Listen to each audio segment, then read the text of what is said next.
hajazaliwa. Akasema atazaliwa kwenye ukoo wa Daudi, hayakutimia. Atazaliwa na bikira, hayakutimia. Atakufa mpaka kupigwa shabuni iliandikwa, hayakutimia.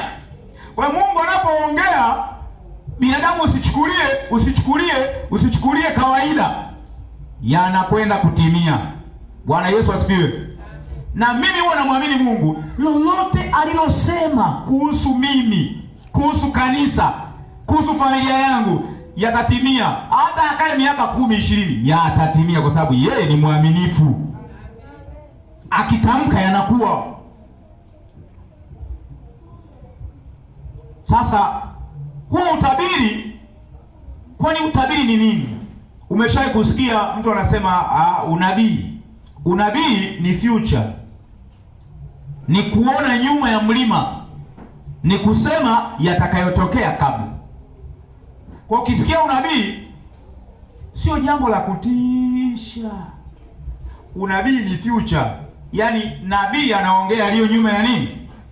Unabii unaongea yaliyo nyuma ya mlima. Kwa hayaonekani, ila yanatamkwa kabla hayajaja. Amen. Ndiyo maana au tafsiri ya unabii. Kwa hiyo Mungu anasema juu ya siku za mwisho kwamba atamwaga nguvu zake za Roho wake Mtakatifu, na tabia zake zitakuwa ndani ya wanadamu katika siku za nini? Siku za mwisho. Tabia na nguvu za Mungu kuwa ndani ya mtu.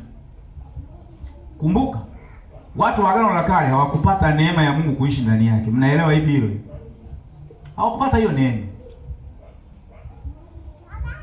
Watu wa Agano la Kale hawakupata neema ya Mungu kuinvest tabia zake ndani, wala nguvu zake ndani yao. Ila nguvu zilikuwa zinakuja, zinaondoka. Amen. Bwana Yesu asifiwe. Amen. Tuje kwenye eneo la pili la Yesu anatabiri nini juu ya habari ya Roho Mtakatifu. Yohana sura ya 16 mstari wa 6. Sasa Yesu ameshakuja, naye anaongea yale yale ambayo manabii walisema. Yohana sura ya 16. Injili ya Yohana sura ya 16.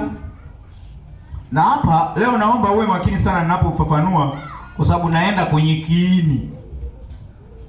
Sura ya 16 mstari wa kwanza. Yohana sura ya 16, tuanze mstari wa 6 tu.